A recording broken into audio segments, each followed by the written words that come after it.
On this episode of Cursed. My name's Jake. I'm from Texas, and I've been cursed. Her eyes were completely black, and that's where my memory cuts out. Every curse has a demon behind it. There is no curse without the work of demons. Some curses are designed to kill. Others are designed just to make people suffer. His sickness had to do with the demonic. It had to do with the curse. Recently, we had a girl show up in tears. Her mother was dying. That curse is real. The Bodhi curse is real. My name is David Marsh, and over the last 30 years, I've seen people affected by curses in very real, yet unbelievable ways. Those afflicted by a curse quickly become sick with fear and misery as they fall deeper and deeper into a dark and tormented existence, and eventually it can lead them to their untimely death. This is Cursed.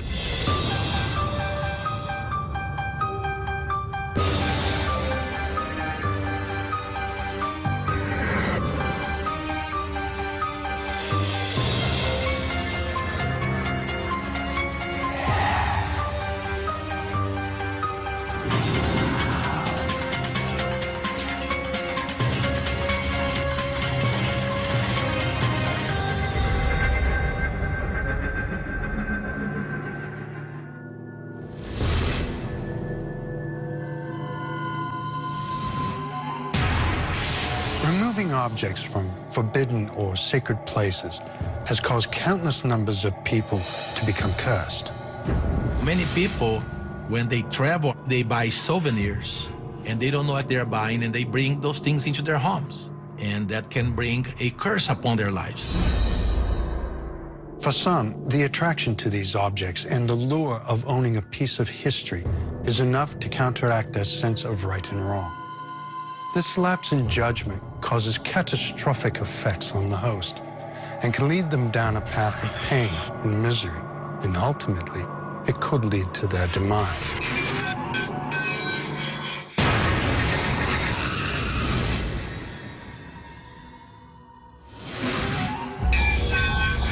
The Siwanaba is a frightening Mayan witch from Central America whose legend scares the local people of southern Mexico to death. She shows herself as a young, beautiful woman to captivate her victim, but then she will turn into a horrible, diabolic entity, giving her prey the scare of his life. Her purpose is unclear, but attracting her attention by stealing from her lands is a mistake that could cost you your life. Her ability to stay with a person long after their encounter is at the root of this curse's destructive power.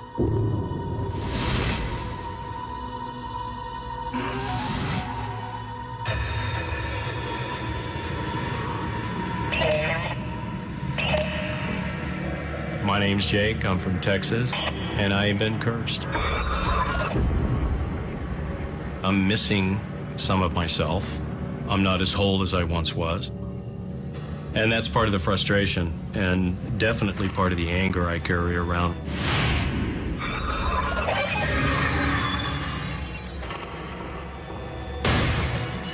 I used to go back and forth between Los Angeles and Mexico. I loved it. I loved the travel. I loved the hotels. I loved being somewhere different every day, seeing different people, doing different things. No bosses looking over my shoulder. No profit margins to meet. It was a good life. It was an exciting life. I was coming down there in their native lands to buy, trade these artifacts, these relics. Most of the people that did business with me did it in a very secretive way. It was all done on the sly. Would you like to buy? We have to make this quick.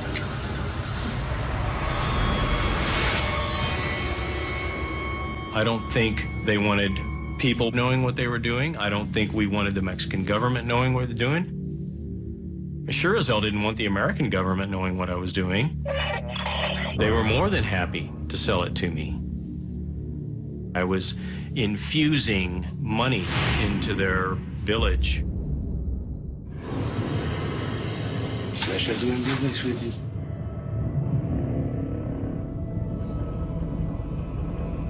Was everybody happy? I would say not. Was there a very finite amount of individuals that were upset I was down there doing business, that I was not an indigenous person of the area, that I was not a local, that I was profiting from their ancestors' belongings? Yeah, I would say so.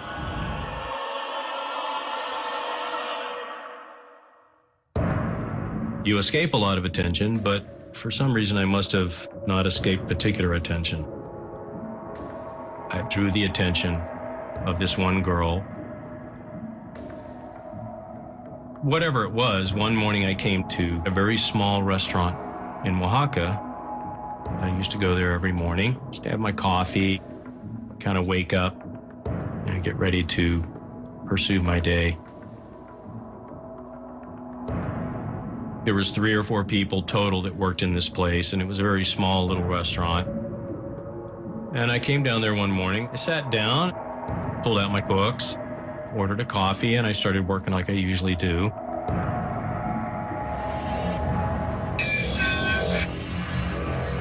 I was pleasantly surprised by a beautiful woman, dark hair, dark eyes, dark skin, just perfect features. I mean, she looked like a Mayan goddess, the ones you see on the calendar, a symbol of Mayan beauty, you know, the perfection of the Mayan female. And I thought, wow.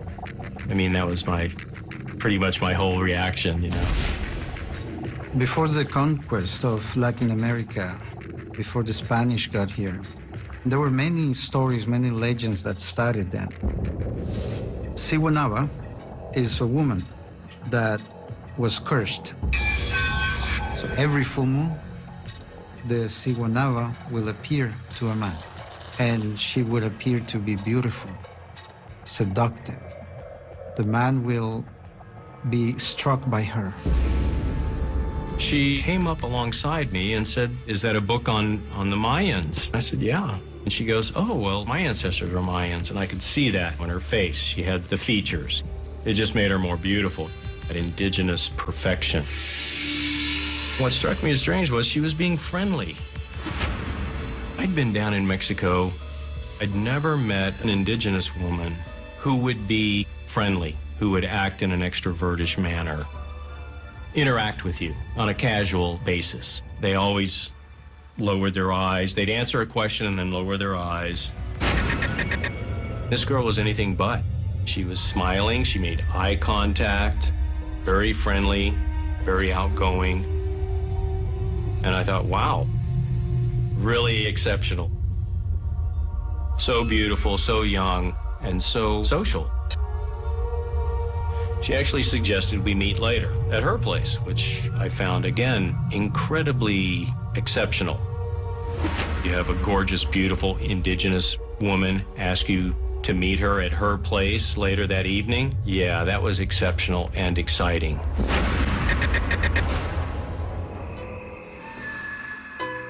She gave me very quick, concise directions on how to get to her place. It was close to sunset. Dark was coming on. That area was very, very old, ancient Oaxaca. All the buildings were all made out of stone and mortar. And I found this hacienda incredibly easy. I mean, I just flowed to it, which was unusual. Everything drew my attention. Very rough, hewn, raw wood door, very old. The lamps, the rusted metal. It's almost like I went back further in time. Knocked on the door. I hadn't even finished knocking. I knew that something was wrong.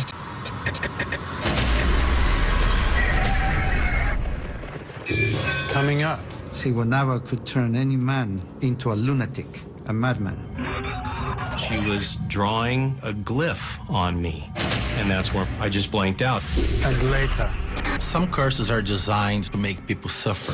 Others are designed to kill. You will not kill this woman. Come out of her right now.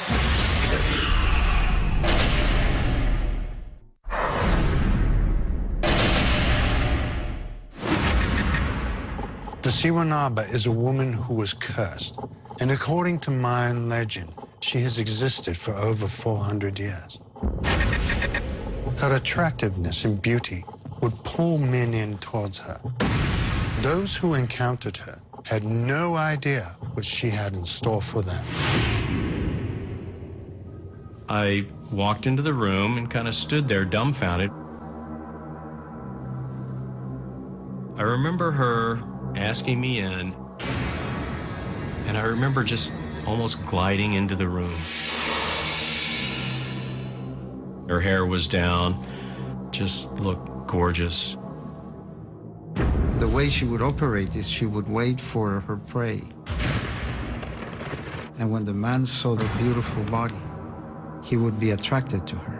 And he would think that he was about to have a night of passion. And at this point, everything would change. The candles burning had created a layer of smoke, and that's when I knew that something bad was going to happen.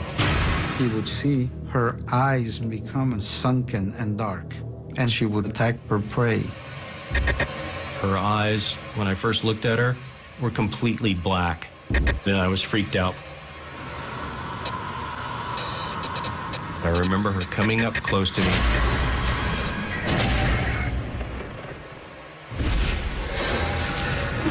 And that's where I blanked out.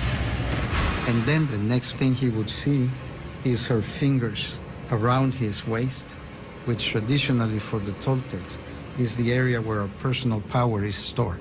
And he would, at this point, feel a dread, a cold dread, and a panic fear begin to erupt from his solar plexus and cover his entire body.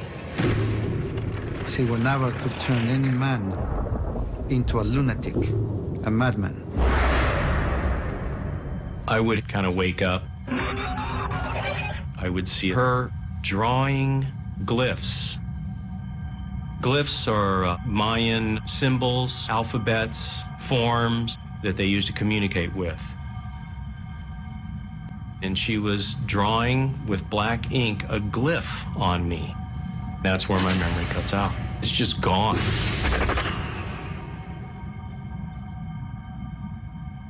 The next thing I remember after being in her room was sitting on a curb, looking down at a cobblestone street.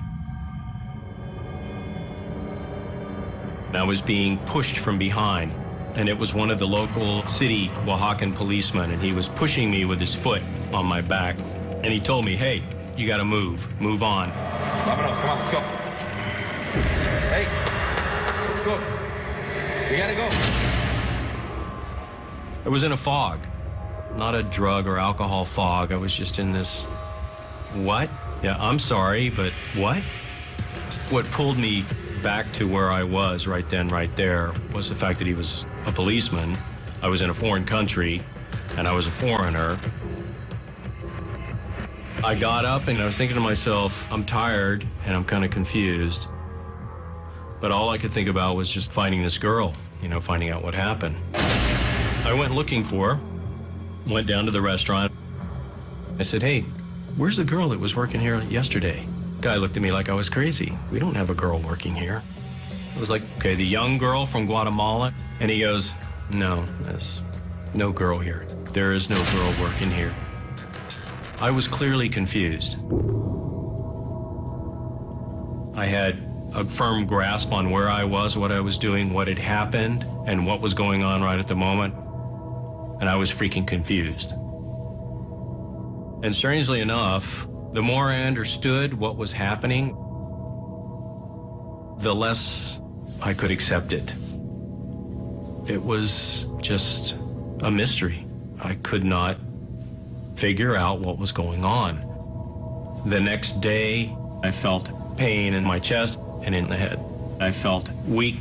I knew something was wrong and I had to get help. I packed up everything and headed north, back up to the United States. I've been to a few doctors. I've always had them tell me I seem to have a problem in my midsection of my body. Meridian has to do with the energy flow, heart meridian or pericardium meridian that controls mostly the emotions and located mostly in the core parts of the body. That's why we're looking for abnormality, the energy blockage, always creating certain physical symptoms or emotional disorder. I had an alternative doctor, more than one, tell me I had energy blockage in the center of my body, around my abdomen, and the Occidental doctor told me I had poor blood flow and a blockage somewhere around the center of my body. And there's a connection. There's always a connection. It's a curse. They're attacking in a certain emotional level, so the patient will start to feel like you just completely lost emotionally. When the meridian has been attacked, the patient feel empty, emotionally empty, not be able to feel others' love or not be able to give love to others or take care of others. All I know is, for sure, I was cursed, that I'm missing some of myself. I'm not as whole as I once was. She took something from me, but can't remember what it is. And I haven't been totally myself since that experience. Yeah, I've been married a few times. I don't trust women. That does put a strain on a relationship. If you live with a woman for years and you never unpack your shaving kit or your suitcase, it tends to strain the security of the relationship. I was going back to school to get a master's, working part-time, and this incredible fight. What, are you dreaming about Mexico, huh? Have you ever committed to anything in your life, or are you just always staring at your freaking bag, waiting to leave? I can't do this anymore because it's like I have no partner, no one here with me. And I said, I'm out of here. And she came at me with an ice pick. Coming up. But what they took from them, they took their personal power. I believe the lady in Oaxaca was a practitioner of magic. And later. Many people, when they travel abroad, they buy souvenirs, and that can bring a curse upon their lives.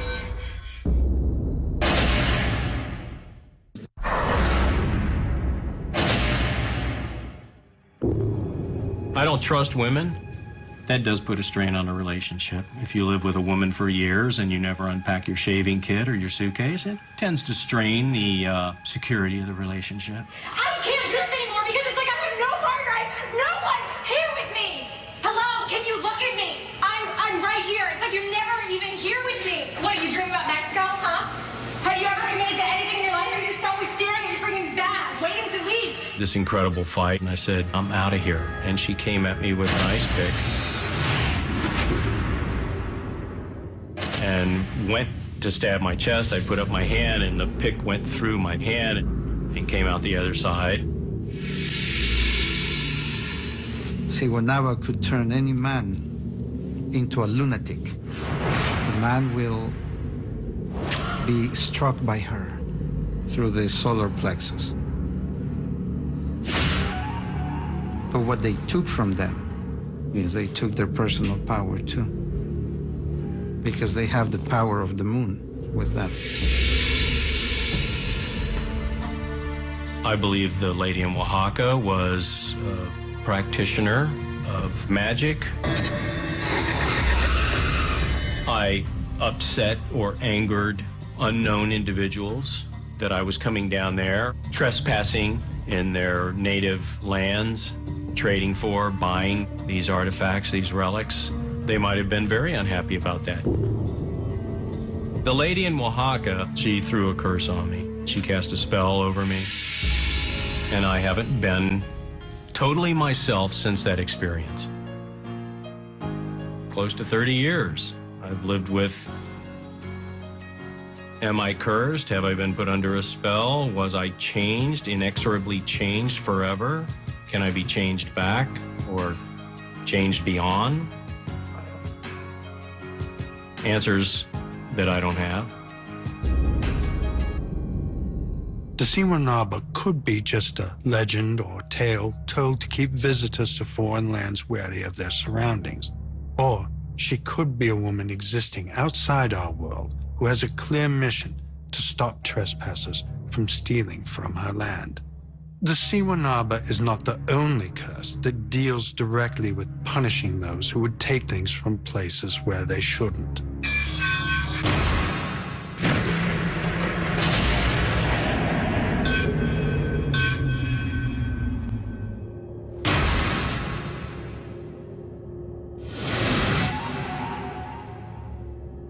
In Northern California sits Bodie, a ghost town. Abandoned near the turn of the century, following a massive gold boom. When the residents abandoned Bodie, they left behind trinkets, old items from their days of mining, small, everyday objects.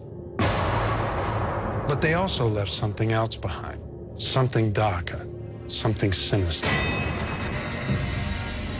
The belief is that the original residents of the gold boom were so greedy and possessive of their riches that when they left the mining town, a curse remained.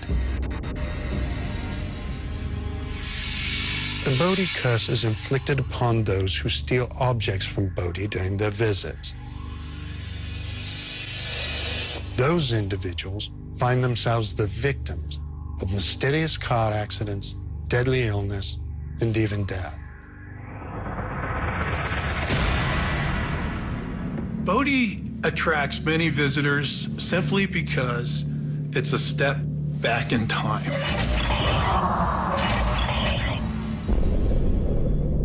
Bodie has that presence of the past. It's a special place. People that visit Bodie are often tempted to take things simply because they want a souvenir of the past. There's no longer any activity happening within Bodie. But Bodie has the paranormal activity. The Bodie curse comes from people stealing items from the park. I receive probably 2, 3, 4 letters or parcels a month that are returning items. The letters often are indicating the Bodie curse has brought us death in the family, a divorce, I lost my house, a major car accident.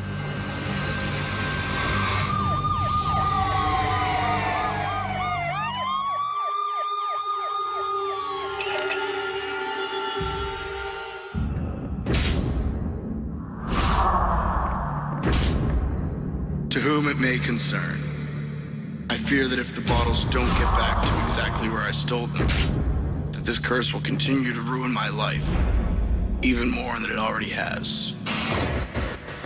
I knew it was wrong to take artifacts from the park, but I had no idea the curse would go this far.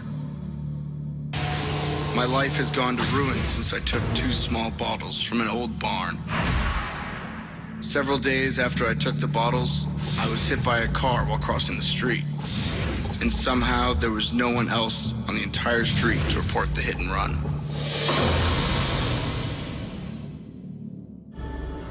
As you walk around Bodie, it's a very unique park simply because it's an outdoor museum. There are many artifacts throughout the park that you are able to touch, feel, pick up, look at. Ceramic pieces, square nails, colored glass, coins. To the rangers of Bodie State Park. Several years ago, I was walking around your park and noticed a shiny metal coin in the dirt. I usually respect park rules and don't take things from them. But something about this coin called me, as if it had been placed there specifically to tempt me.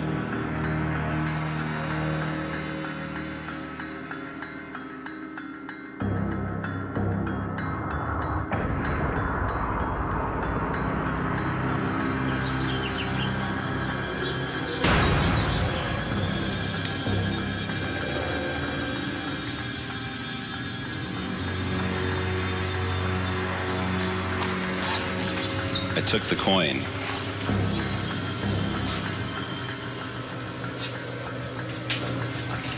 Within a week of returning from Bodhi, fire destroyed everything I owned. Bodhi is literally a gold mine of artifacts. It's that temptation to take a piece of history, to take a piece of the past with them as a souvenir.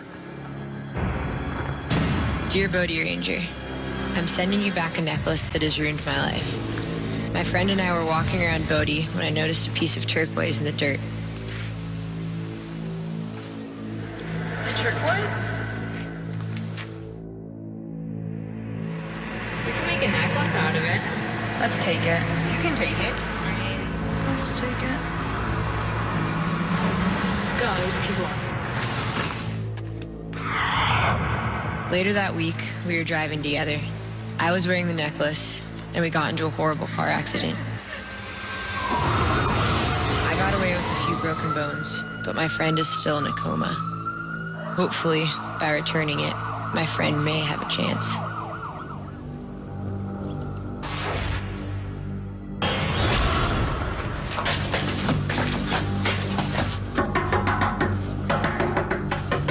Recently, we had a girl show up in tears.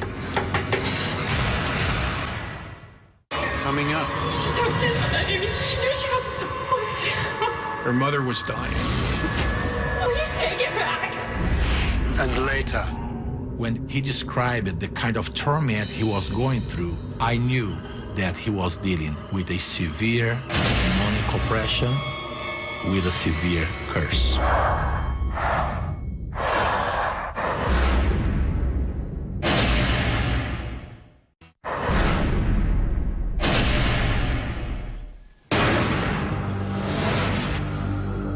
I truly believe there's truth to the Bodhi curse.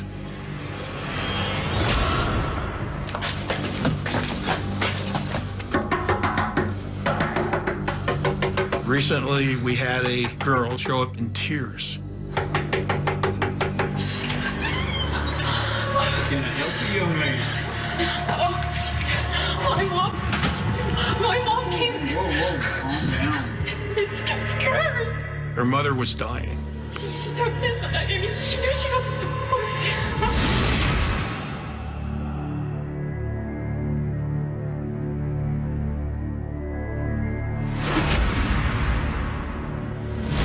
She took this.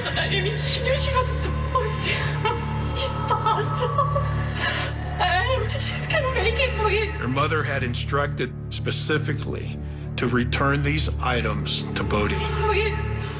Please, you gotta take it back. She took these items from Bodhi some years ago. It's cursed. It's cursed. Please. Please take it back. Please take it back. Please. People, they're hoping by returning these items, the curse is no longer upon them. I believe the Bodhi curse is true. That curse is real. The Bodhi curse is real.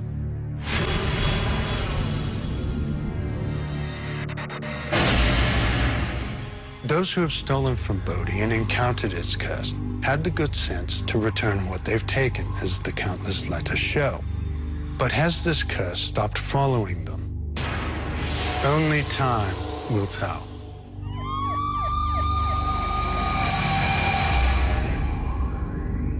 Not all who become cursed by taking what they shouldn't have the sense to get rid of what they've taken right away.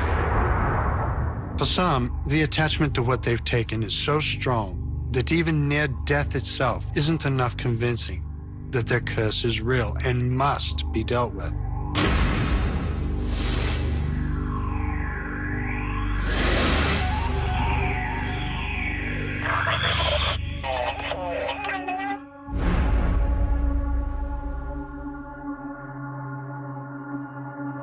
My name is Carlos Oliveira, and I'm a Christian exorcist. Come on! Close that witchcraft in the name of Jesus Christ. And I have been performing exorcisms for the past 23 years. I bind you. I bind you. In the name of the Lord Jesus Christ, I bind you. In the name of the Lord Jesus Christ, come out. Come out. The number of people that are suffering from spiritual challenges and problems seems to be increasing. And these people, they need help because medical science is unable to deal with the spiritual side of things. Every curse has a demon behind it. There is no curse without the work of demons. Whether it's a curse of witchcraft, whether it's a curse of voodoo, whether it's a generational curse that someone inherited, some curses are designed to kill. Others are designed just to make people suffer. There's always a network of evil spirits working behind that curse. Their goal is to destroy, tormenting people for as long as they can, but their ultimate goal is to kill. Someone that kills himself usually has so much pressure on them, convincing them that there's nothing good left. Just take your life away. They talk people into committing suicide. That's how they work. You will not kill this woman. Come on over right now. When someone contacts me, it's because they already being tormented and they know that they already have some problems. Sometimes they try medical science first, and medical science can fix the problem, so that's the reason they contact me. You have to deal with the curse and cast out the demons. Come out, curse. Come out, witchcraft. Come out, curse. Hello? One day, I received a telephone call from a doctor. This is Brother Carlos. Who was suffering with a terrible pain in his body. He told me over the phone that he tried everything he could to get rid of that pain. Can you describe to me the kind of pain you're having? I don't get a clue what's going on. There was no medication on the face of this planet that could take his pain away. The pain was only growing worse. When he described the kind of torment he was going through, I knew that he was dealing with a severe demonic oppression, with a severe curse. Now, many people, when they travel abroad, they buy souvenirs, and they don't know what they're buying, and they bring those things into their homes. And that can bring a curse upon their lives. And then they start hearing noises around the house. All of a sudden, they start hearing footsteps in the house. And they don't realize that there's a spell on those things.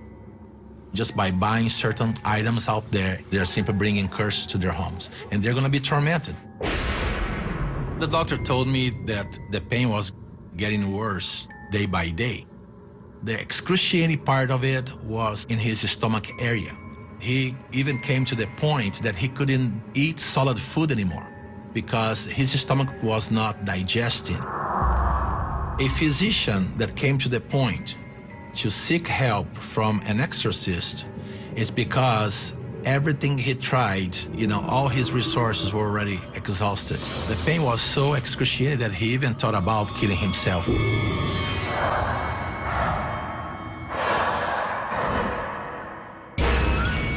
You gotta do something to help me, I guess. What do you have in your home that can be the cause of this curse? I started out with my investigation asking him questions. I was mainly looking for accursed objects. Things that give evil spirits a reason to be in a house or a reason to be in someone's body. So we had to go through a list of things. And he had a few items in his house that were occultic related. I found out that he had occultic books. You need to get rid of those books now. Everything he told me that I knew it could have been an open door, he got rid of it.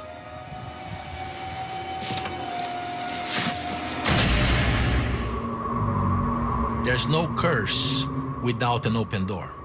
Spirits, when they come in and bring a curse with them, it's because they found an opening. In most cases, accursed objects are what bring them in. Our conversation went on for a few times. The first time, I prayed for him and nothing happened. Pain, I bind you, I restrain, and I cast you out. 2 or 3 days later, he called me again, We tried again. I uproot you. The pain was only growing worse. Then he told me one day, the pain is excruciating, it's growing worse. I think I'm gonna die. There's nothing left. I cut everything that you said to get rid of it. Well, you have something else in your house that brought this curse upon you. And I said, doctor, if this pain is still growing worse after all these ministrations that I did for you, I know that there's still something in your house that you're not telling me about. There's no curse without an open door.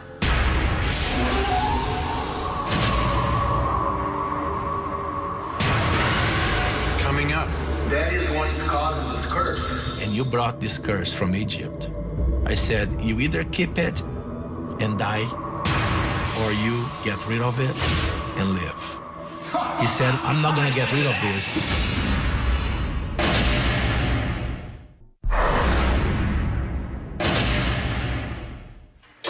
You gotta do something to help me, because I can't go on with this much longer. And I said, doctor, if this pain is only growing worse in you, I know that there's something in your home that is giving this curse a ground to be there.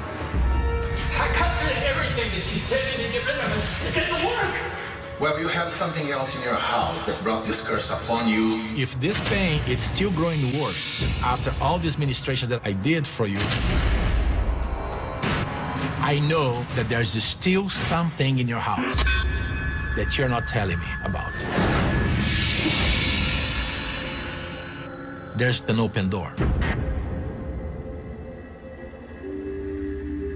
Curses and demons, they walk hand in hand. Once they are welcome in your house, they can carry on their project without being expelled. I said, doctor, you need to tell me all the items that you have in your house. I want to know about it. If you want me to help you, you need to tell me. About a year ago, I was in Cairo. What a piece of burial cloth from a tomb. It's in a bazaar in Cairo. What a piece of mummy cloth. That can't be it. I mean, it's a little piece of cloth. I see.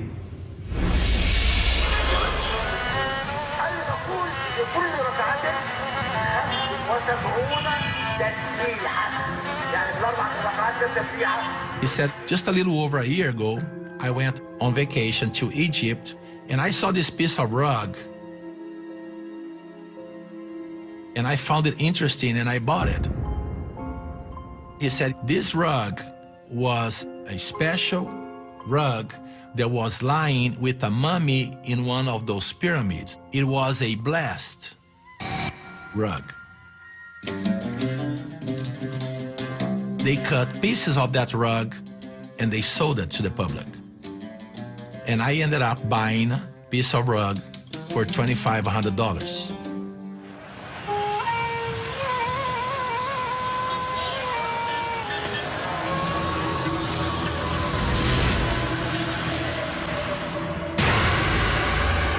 That is what's causing this curse. What are you talking about? You bought this curse that you have on you for $2,500, and you brought this curse from Egypt.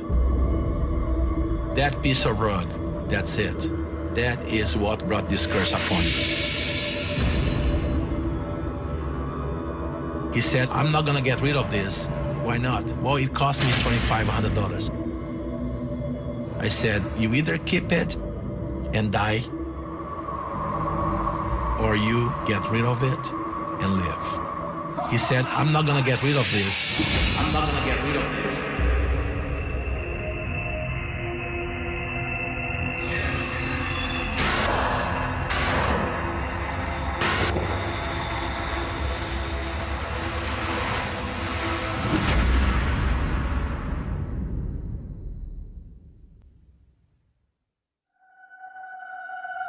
One day, he was very upset and frightened.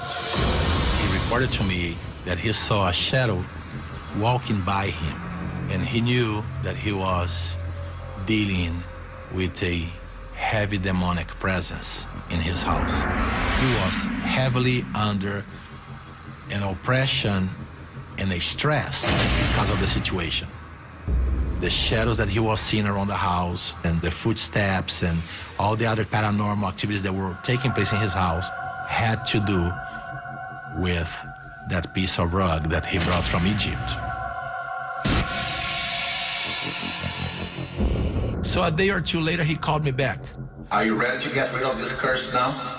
He said, okay, I can't handle this pain anymore. I'll get rid of it, I'll get rid of it. Just tell me what to do.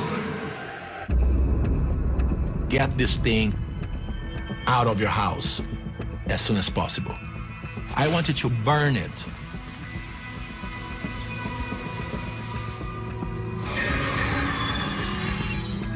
Now, you are ready to be set free from this curse. In the name of the Lord Jesus Christ, I take authority right now over this curse. I ministered to him. I did another exorcism on him over the telephone. Pain, I bind you, I restrain you, and I cast you out. And then after that, he did not call me anymore.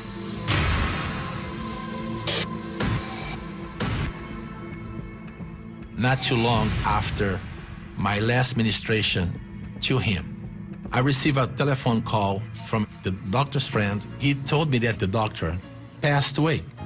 The doctor took too long to get rid of that cursed object. He killed himself because of the power of curses. If you were to ask me a question, can curse, in fact, kill people? I would say to you, yes.